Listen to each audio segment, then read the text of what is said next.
숙명의 만남, 핏빛 그림자의 서막. 1994년 늦가을, 잔잔한 강물이 흐르는 구강시는 평화로운 일상을 이어가고 있었다. 라오용칠은 이제 막 20살이 된 초등학교 교사였다. 맑고 순수한 눈빛, 가을바람에 흔들리는 버들가지 같은 가냘픈 몸매, 그리고 언제나 온화한 미소를 짓는 그녀는 주변 사람들의 사랑을 한몸에 받는 존재였다. 그녀의 삶은 마치 한 폭의 수채화처럼 고요하고 아름다웠다.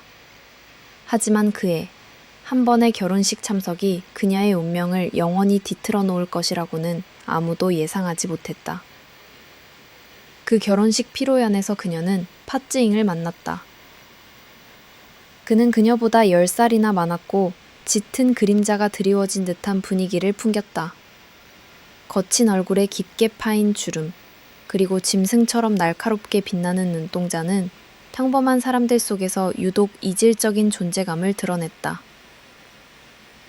그는 구강시의 악명 높은 건달이었으며 강도죄로 8년간의 옥살이를 마치고 세상으로 나온 지 얼마 되지 않은 상태였다.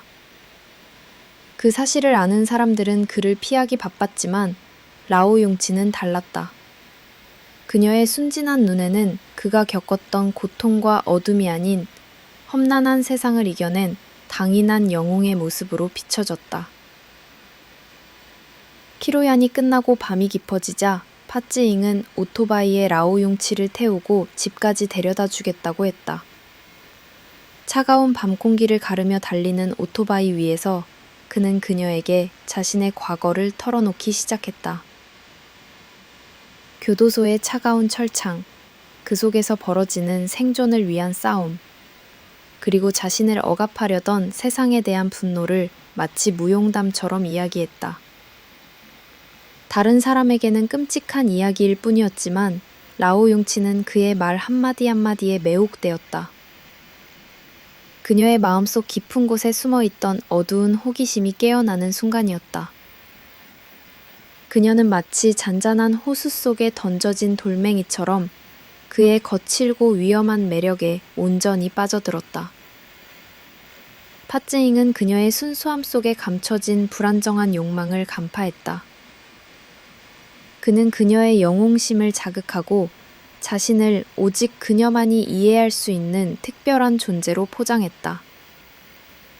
그는 매일같이 그녀를 찾아왔고 그녀의 삶 속으로 깊숙이 파고들었다. 라오용치의 가족과 친구들은 그녀가 악명 높은 건달과 어울리는 것을 걱정했지만 그녀는 듣지 않았다. 사랑의 눈이 멀어버린 그녀에게 팟찌잉은 세상의 전부였다. 그녀는 그의 곁에 있을 때 비로소 진정한 자신을 찾은 것 같았다. 그녀의 삶을 지탱하던 모든 도덕과 윤리가 무너져 내리는 소리가 그녀는 그 소리를 외면했다. 결국 팟찌잉은 그녀에게 자신의 손을 잡고 도망가자고 속삭였다.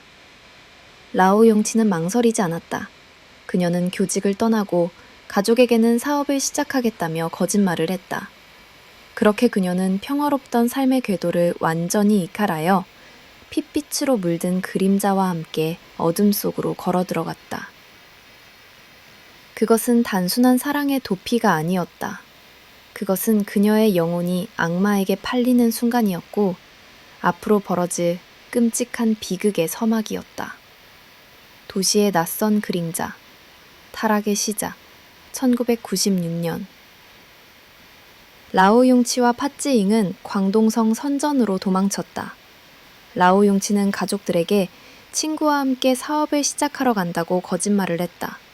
그녀의 목소리는 떨렸지만 그 속에는 두려움보다 새로운 삶에 대한 막연한 기대가 더 컸다. 그녀는 팟찌잉과의 사랑이 모든 것을 정당화해 줄 것이라고 믿었다. 하지만 도시의 현실은 그녀의 순진한 기대를 산산조각냈다. 선전은 거대하고 차가운 도시였고 그들은 그 속에서 뿌리 없는 이방인에 불과했다. 팟찌잉은 라오용치에게 돈을 벌어오라고 재촉했다. 우리의 사랑을 유지하려면 돈이 필요해. 너는 예쁘니까 쉽게 벌 수 있을 거야. 그의 달콤한 속삭임은 그녀를 유흥가로 이끌었다.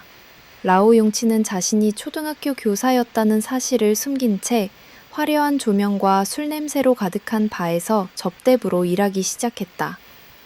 매일 밤 그녀는 낯선 남자들의 비위를 맞추고 그들의 더러운 손길과 시선을 견뎌야 했다. 그녀의 영혼은 서서히 병들어갔지만 팟즈잉의 감시 아래 그녀는 도망칠 수 없었다. 그녀는 한 달에 10,000원에서 20,000위안에 달하는 돈을 벌어들였고 이 돈은 그들의 방탕한 생활비로 순식간에 사라졌다. 라오용치가 몸과 마음을 팔아 돈을 버는 동안 팟즈잉은 더 쉽고 빠른 길을 택했다. 그는 거리를 배회하며 강도 행각을 벌였다. 어느 날 밤 그는 10,000위안이 넘는 돈을 훔쳤다. 하지만 그의 대담한 범죄는 그들을 쫓는 그림자를 더욱 짙게 만들었다. 그는 경계심이 극도로 예민해졌고 조금이라도 이상한 낌새가 느껴지면 신경질적으로 라오용치를 다그쳤다. 빨리 떠나야 해. 경찰이 냄새를 맡기 전에. 두려움과 함께 그들은 다시 한번 도주를 감행했다. 이번에는 장시성, 난창시였다. 난창으로 가는 기차 안에서 라오용치는 창밖의 풍경을 멍하니 바라보았다. 그녀의 얼굴에는 이미 순수했던 교사의 흔적은 사라지고 피로와 공포에 질린 창백한 그림자만 남아있었다. 그녀는 이제 더 이상 자신이 누구인지 알 수 없었다. 그녀는 라오용치인가? 아니면 팟즈잉의 끔찍한 계획을 돕는 꼭두각시인가? 난창에 도착한 그들은 낯선 여자의 신분증을 훔쳐 천자이라는 가명을 사용했다. 라오용치는 다시 바의 접대부가 되었고 팟즈잉은 다음 범행을 위한 새로운 먹잇감을 물색하기 시작했다. 이 도시의 어둠 속에서 라오용치의 작은 죄의식은 팟즈잉의 잔혹한 광기에 완전히 잠식당하고 말았다. 이제 그녀는 도망칠 수 없다. 그녀의 삶은 이미 돌이킬 수 없는 핏빛강에 휩쓸려 들어가고 있었다. 난창의 피바람, 덫에 걸린 사냥감. 1996년 7월, 난창시는 한여름의 찌는 듯한 더위 속에 잠겨 있었다. 라오용치는 천자이라는 가명으로 바에서 일하며 새로운 사냥감을 물색했다. 그녀의 눈은 사냥꾼의 그것처럼 예리하게 빛나고 있었다. 이번 목표는 에어컨 판매 회사 총지배인인 슝카이이였다. 그는 성공한 사업가였고 돈을 물쓰듯 쓰는 그의 모습은 팟즈잉의 탐욕스러운 눈을 번뜩이게 만들었다. 라오용치는 능숙하게 슝카이에게 접근했고 달콤한 말과 매혹적인 미소로 그를 유혹했다. 그녀는 그가 자신의 손바닥 안에서 놀아나는 것을 보며 씁쓸한 만족감을 느꼈다. 1996년 7월 28일 밤, 라오용치는 슝카이를 자신의 방으로 유인했다. 슝카이는 그녀의 아름다움에 취해 아무런 의심도 없이 따라왔다. 그러나 방 문이 닫히는 순간 끔찍한 진실이 드러났다. 어둠 속에서 거대한 그림자가 튀어나왔고 날카로운 칼날이 슝카이의 목을 겨눴다. 팟즈잉이었다. 그의 눈은 광기로 번뜩이고 있었고 숨막히는 침묵 속에 그의 섬뜩한 웃음소리가 울려 퍼졌다. 슝카이는 공포에 질려 비명을 지르려 했지만 팟즈잉의 강한 팔에 목이 졸려 아무 소리도 낼 수 없었다. 돈을 내놔. 네 가족에게 전화해서 돈을 보내라고 해. 팟즈잉은 슝카이에게 차가운 명령을 내렸다. 슝카이는 떨리는 손으로 전화를 들고 아내에게 전화를 걸었다. 하지만 그는 필사적으로 경찰에게 신고하려 했고 그 순간 팟즈잉의 얼굴은 분노로 일그러졌다. 그는 망설임 없이 칼을 휘둘렀고 슝카이의 몸은 피로 물들었다. 그의 비명은 더 이상 세상에 닿지 못하고 방 안의 침묵 속으로 영원히 사라졌다. 라오용치는 그 끔찍한 광경을 숨죽여 지켜보았다. 그녀의 심장은 미친 듯이 뛰고 있었지만 그녀의 눈은 이미 공포에 무감각해져 있었다. 팟즈잉의 광기는 여기서 멈추지 않았다. 그는 슌카이의 집으로 않았을지도 모른다. 슌카이의 집에는 그의 아내와 3살배기 딸이 있었다. 그들은 아무것도 모른 채 남편이자 아빠의 귀가를 기다리고 있었다. 파쯔잉은 문을 부수고 들어가 슌카이의 아내를 무자비하게 살해했고 끔찍하게도 어린 딸까지 살해했다. 집 안에는 비명과 울음소리가 뒤섞인 공포가 가득했다. 그의 손에는 슌카이의 롤렉스 시계와 휴대전화, 그리고 가족의 소중한 물건들이 들려 있었다. 그는 아무렇지 않은 표정으로 피 묻은 손을 닦으며 유유히 현장을 떠났다. 그들의 범행은 이제 단순한 강도를 넘어선 영혼 없는 살인마의 짓이었다. 다음 날 경찰은 신분증을 통해 천자이가 가짜 신분이라는 것을 밝혀냈다. 그들은 나오 용치와 파쯔잉을 특정했고 전국에 수배령을 내렸다. 하지만 이미 늦었다. 그들은 또다시 그림자 속으로 사라졌고 난창의 여름밤은 차가운 피바람으로 물들었다. 난창의 끔찍한 발견, 핏빛 단서들. 1996년 7월 29일. 이른 아침, 난창시의 한 허름한 여관에 경찰차가 멈춰섰다. 전날 밤 슌카이가 집으로 돌아오지 않자 그의 아내는 불안에 떨며 경찰에 실종 신고를 했다. 경찰은 슌카이가 마지막으로 만났던 사람이 천자이라는 이름의 접대부라는 사실을 파악하고 그녀가 머무르던 여관으로 향했다. 여관 주인은 굳게 닫힌 방문을 가리키며 며칠째 인기척이 없다고 말했다. 직감적으로 불길함을 느낀 형사들은 문을 강제로 열었다.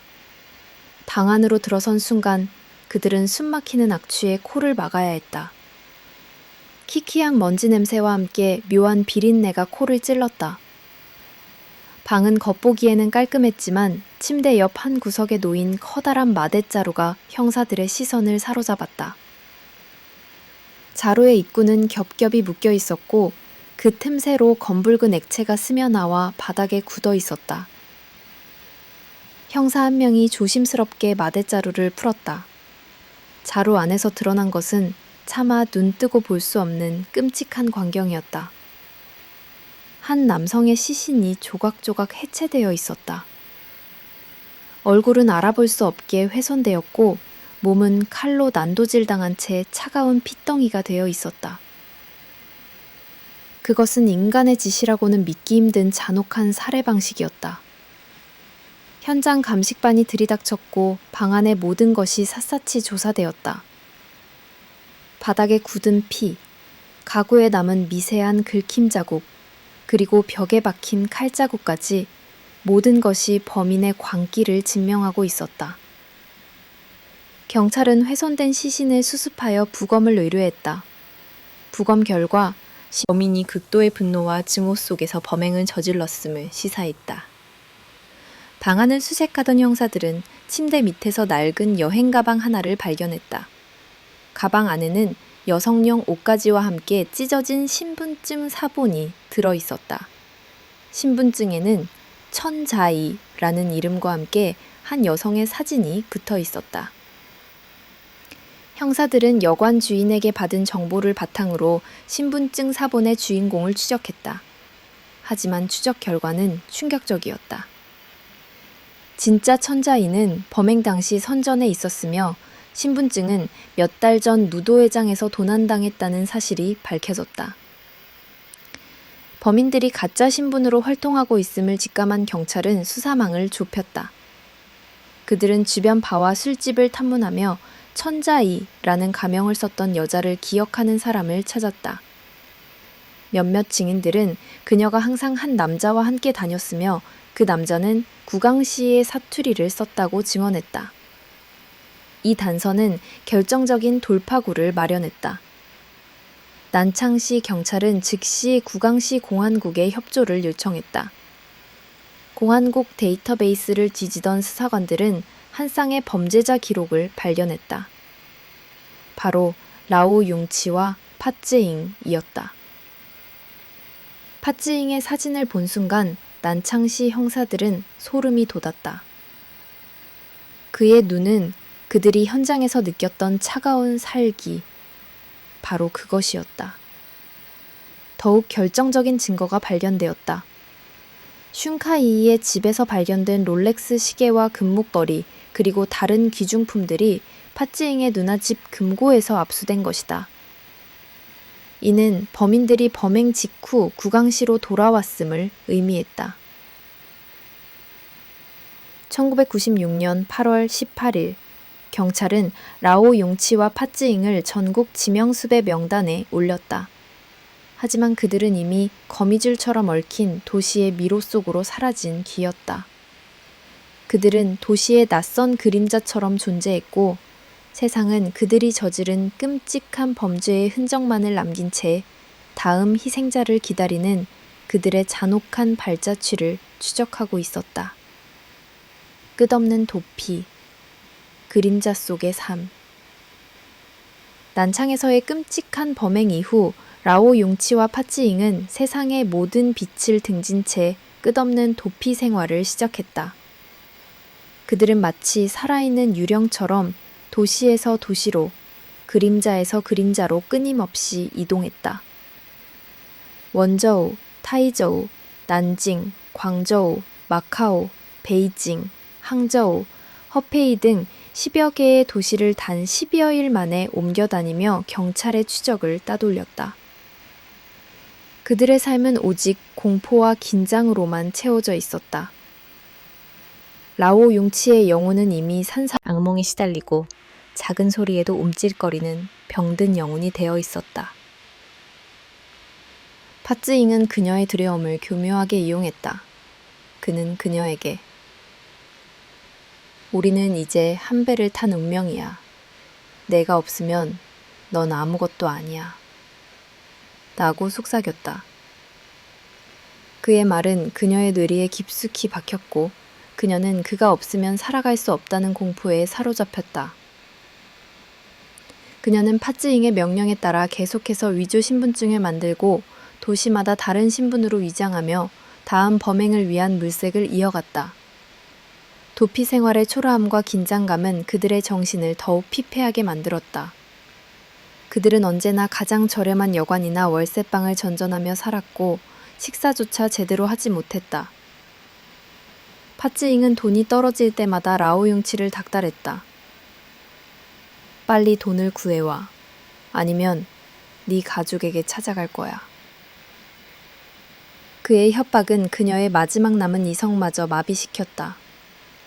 라오 용치는 살기 위해 그리고 가족을 지키기 위해 다시 한번 거리로 나섰다.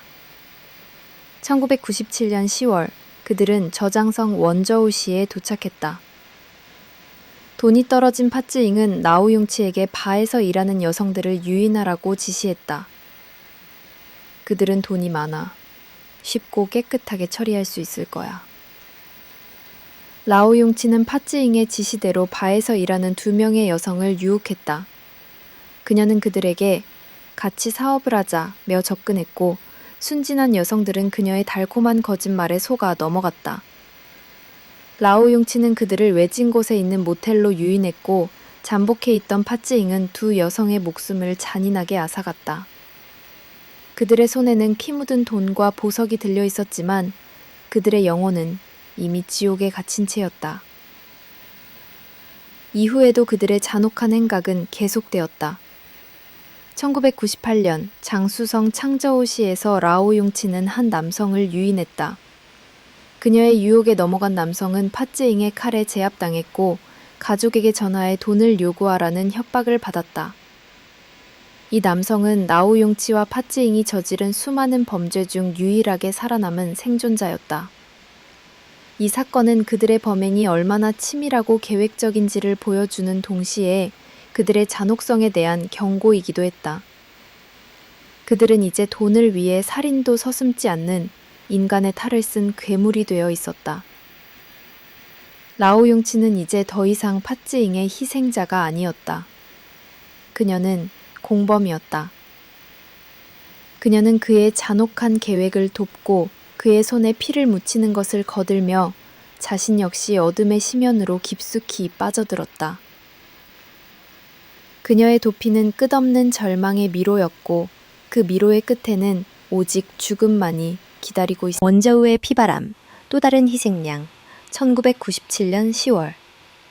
라오용치와 팥즈잉은 원저우의 낡은 여관에 몸을 숨겼다. 난창과 창저우에서의 범행으로 거리에 나앉은 그들은 이미 돈이 바닥난 상태였다. 팥즈잉의 눈은 굶주린 짐승처럼 번뜩였고 그는 라오용치에게 새로운 사냥감을 찾아오라고 명령했다. 그의 목소리는 차갑고 단호했다. 이번엔 여자들을 노려. 바에서 일하는 여자들은 돈이 많고 사라져도 아무도 신경 쓰지 않아. 라오용치는 다시 한번 익숙한 가면을 썼다. 그녀는 셰리라는 가명으로 원저우의 한 바에 들어가 적대부로 일하기 시작했다. 그녀는 여전히 매력적이었고 순수함에 가장하는데 능숙했다. 그녀의 목표는 바에서 일하는 여성들이었다.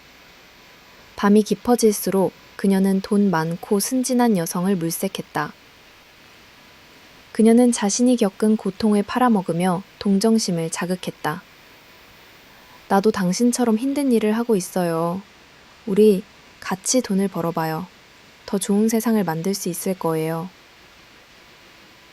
그녀의 거짓말은 순진한 여성들의 귀에 달콤하게 속삭였다. 첫 번째 희생양은 샤오리라는 이름의 여성이었다. 샤오리는 라오용치의 사연을 듣고 진심으로 그녀를 동정했다. 라오용치는 그녀에게 아파트에 좋은 사업 아이디어가 있어요.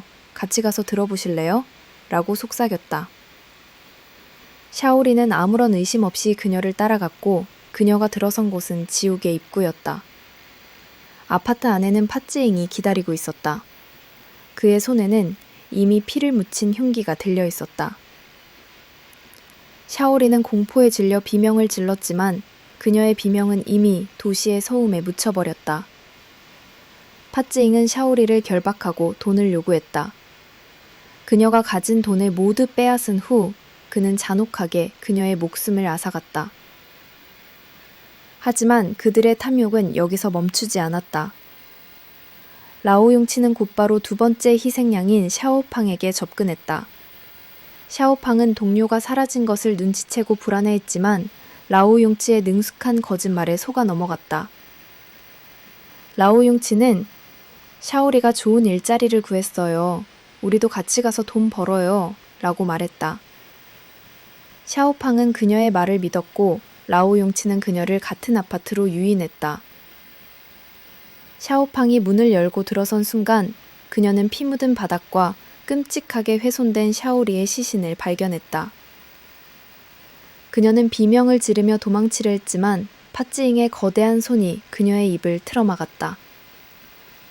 팥즈잉은 샤오팡을 무자비하게 살해했고 그들의 손에는 또 다른 피가 묻었다.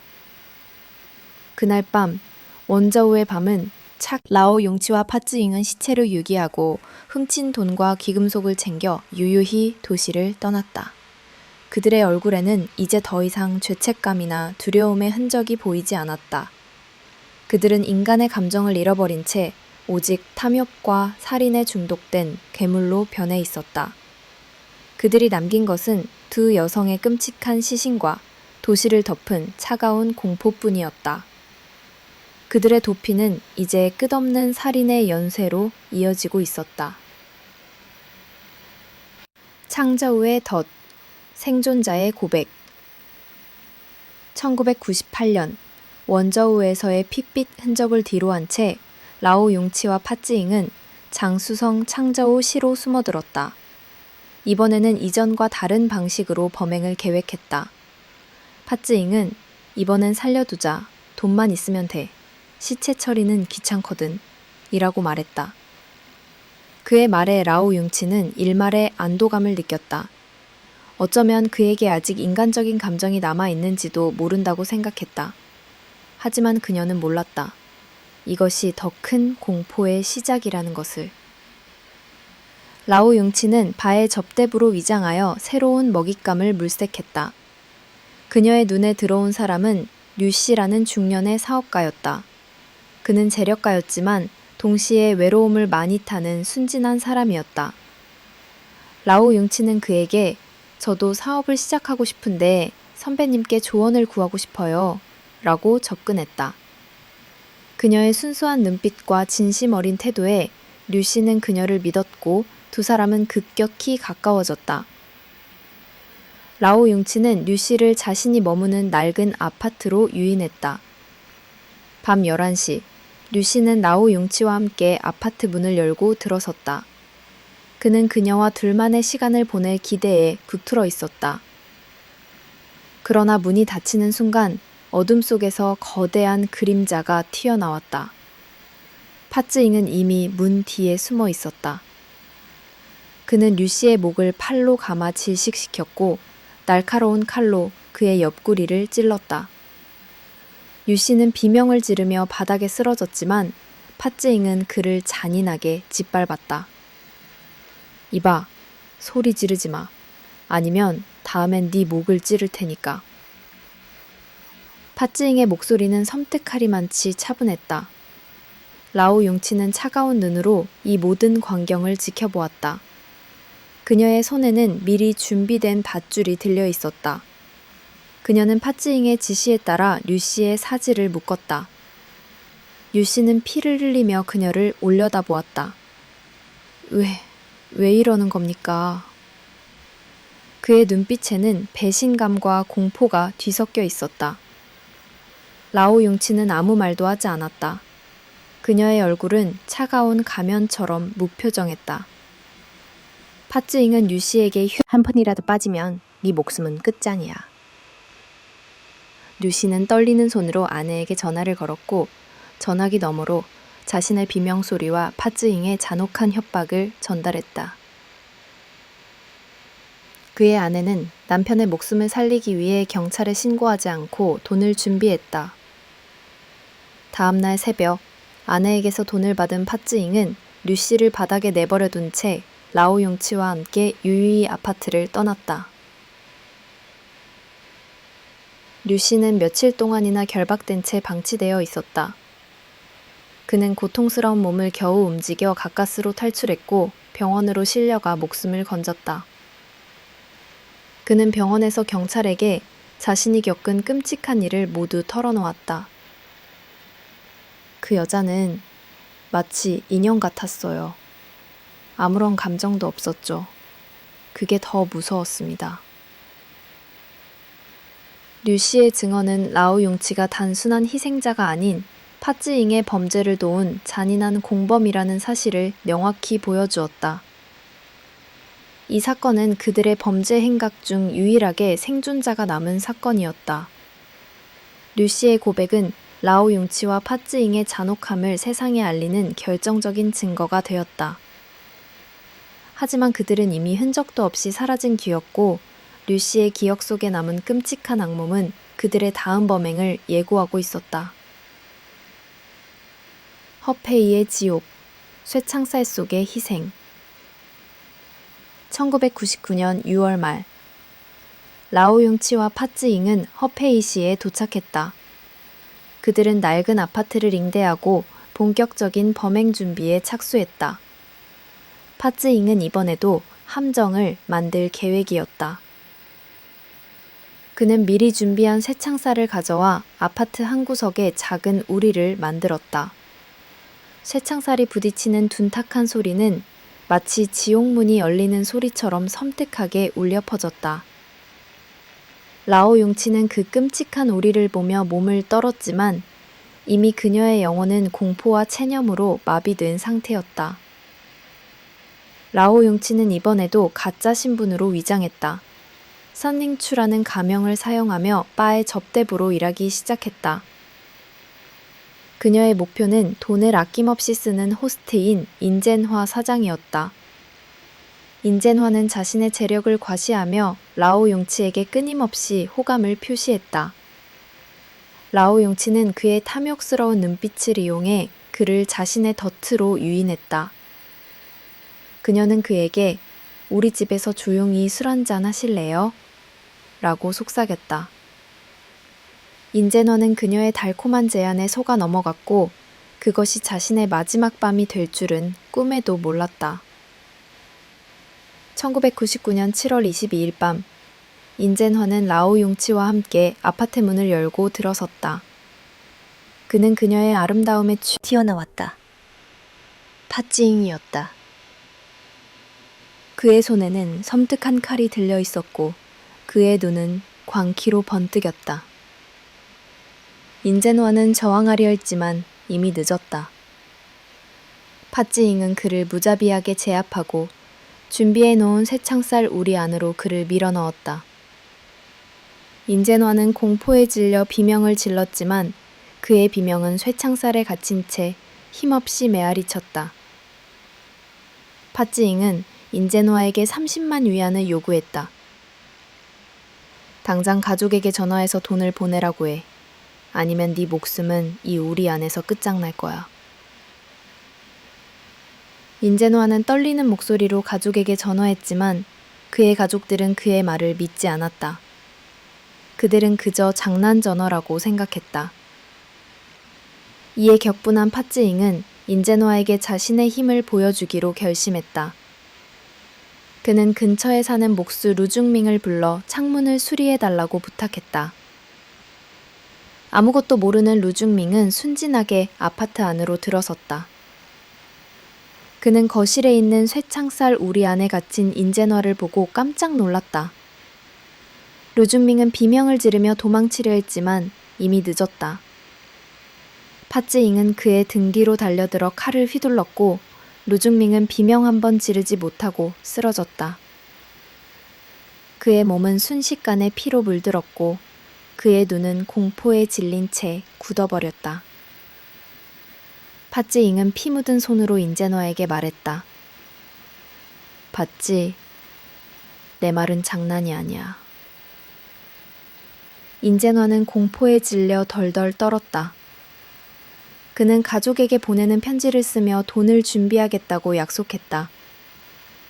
하지만 팥지잉은 인젠화를 살려둘 생각이 없었다. 다음 날 아침, 그는 인젠화를 질식시켜 살해했다. 팥지잉은 인젠화의 시신을 유기하고 훔친 돈과 기중품을 챙겨 유유히 아파트를 떠났다. 그들의 범행은 이제 돈을 위한 살인을 넘어 공포와 광기로 가득한 끔찍한 게임이 되어 있었다. 허페이의 여름은 그들의 잔혹한 범죄로 인해 핏빛으로 물들었고 그들의 다음 행보에 대한 공포는 도시 전체를 짓누르고 있었다. 허페이의 총성, 악마의 최후. 1999년 7월 23일 오전 10시 허페이시의 한 낡은 아파트 단지에는 팽팽한 긴장감이 감돌았다. 전날 밤 인젠화의 아내는 남편의 위협적인 전화와 편지에 의심을 품고 경찰에 신고했다. 편지에 적힌 주소지를 추적한 경찰은 범인들이 인젠화의 아파트로 올 것을 예측하고 은밀히 포위망을 쳤다. 그들은 총을 든 채 숨을 죽이며 매복했다. 소리쳤다. 인젠화의 아내는 공포에 질린 얼굴로 문을 열었고 그 순간 경찰의 포위망이 좁혀졌다. 꼼짝 마! 너를 체포한다. 경찰의 외침에 팥지잉의 눈은 번뜩였다. 그는 비웃듯이 권총을 꺼내들고 경찰을 향해 겨눴다. 이봐, 내가 누군지 알아? 난 최고의 살인마다. 내 목숨을 가져가려면 너희들 목숨을 걸어야 할 거야. 숨 막히는 대치 상황이 시작되었다. 4층짜리 낡은 건물 안에서 팥지잉은 지형지물을 이용해 경찰의 총격을 피하며 저항했다. 그는 경찰 한 명을 향해 총을 쏘았지만 빗나갔다. 총성이 울리자 주민들은 공포에 질려 비명을 지르며 창문을 닫았다. 경찰은 더 이상 희생자를 낼 수 없다고 판단하고 최후의 작전을 실행했다. 그들은 건물 안으로 최루탄을 던졌다. 매캐한 연기가 순식간에 건물 전체를 뒤덮었고 팥지잉은 눈물을 흘리며 콜록거렸다. 시야가 흐릿해진 틈을 타 경찰은 그에게 접근했고 한 발의 총알이 그의 허벅지에 박혔다. 총에 맞은 팥지잉은 비틀거리며 쓰러졌다. 그의 얼굴은 고통과 분노로 일그러져 있었지만 그의 눈빛은 여전히 오만했다. 그는 저항을 포기하지 않았다. 이 빌어먹을 경찰들, 날 죽여봐. 경찰들은 그를 제압하고 수갑을 채웠다. 팥지잉은 체포된 후에도 자신을 전문 살인 청부업자라고 칭하며 거들먹거렸다. 그는 허벅지에 총상을 치료해주는 대가로 원저우에서 저지른 2 여성 살인 사건을 자백했다. 그러나 상처가 아물자 그는 돌변했다. 그는 더 이상의 자백을 거부했고 심지어 이전의 자백마저 철회하겠다고 말했다. 1999년 재판에서 팥지잉은 모든 죄를 자신 혼자 짊어지려 했다. 라오용치는 범행 현장에 없었습니다. 모든 것은 저 혼자 한 짓입니다. 그는 라오용치의 혐의를 부인하며 그녀를 보호하려 했다.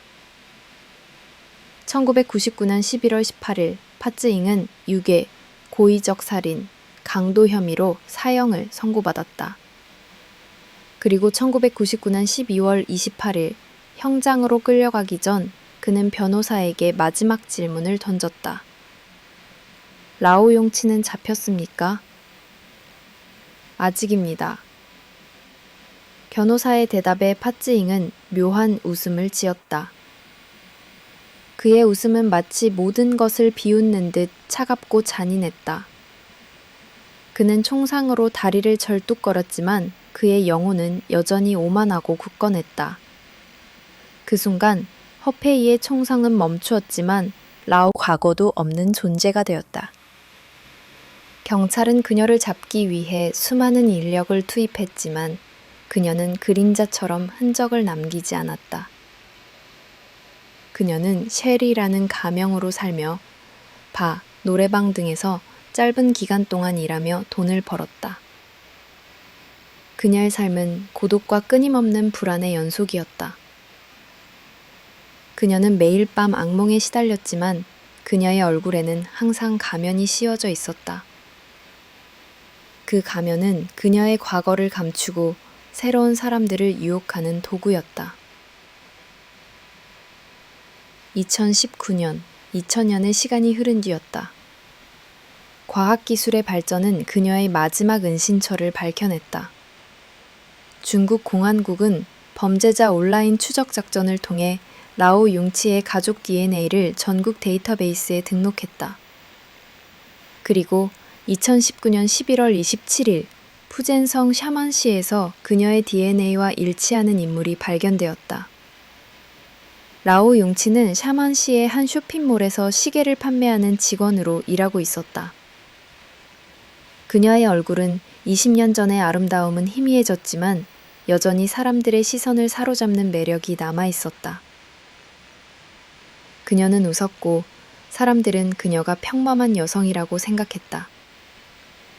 2019년 11월 28일 오전 9시 공안국 특수팀이 쇼핑몰로 들이닥쳤다. 라오 융치는 손님이 건네는 돈을 받고 있었다. 그때 그녀의 어깨를 짓누르는 차가운 손길이 느껴졌다. 라오 융치, 당신을 체포합니다. 그녀의 얼굴에서 웃음이 사라졌다. 그녀는 저항하지 않았다. 마치 이 순간을 오랫동안 기다려왔다는 듯이. 그녀는 체포 당시에도 차가운 미소를 짓고 있었다.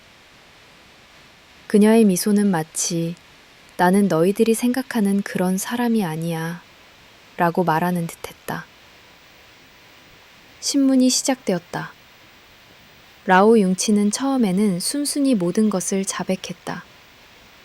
그녀는 팥지잉과의 관계, 그리고 그들이 어떻게 범행 대상을 물색하고 역할을 분담했는지에 대해 상세하게 털어놓았다. 그녀의 자백은 경찰의 추리와 정확히 일치했다. 4건의 범죄, 7명의 희생자. 그녀는 모든 것을 알고 있었다. 그녀는 팥지잉의 꼭두각시가 아니었다. 그녀는 그의 동료이자 공범이었다. 하지만 재판이 시작되자 그녀는 완전히 돌변했다. 그녀는 과거의 자백을 모두 부인했다. 저는 파츠잉에게 위협을 당한 피해자일 뿐입니다. 그가 시키는 대로 했을 뿐이에요. 그녀는 기억이 나지 않는다는 핑계로 모든 혐의를 부인했다. 그녀는 파츠잉의 잔인한 폭력에 시달렸고 그에게서 벗어날 4건의 범죄와 7명의 희생자. 그녀는 유괴, 고의적 살인, 강도 혐의로 기소되었다. 2년이 넘는 긴 재판 끝에 2021년 9월 9일 라오 용치는 사형을 선고받았다. 그녀는 항소했지만 2022년 11월 30일 장시성 고등법원은 그녀의 항소를 기각하고 사형 판결을 확정했다. 그녀의 마지막 미소는 세상 사람들에게 깊은 의문을 남겼다. 그녀는 과연 희생자였을까? 아니면 파츠잉보다 더 무서운 악마였을까? 그녀의 얼굴에 새겨진 미소는 영원히 풀리지 않는 수수께끼로 남았다. 20년의 침묵 끝에 드러난 마지막 가면은 결국 그녀의 모든 것을 드러내는 잔인한 진실이었다.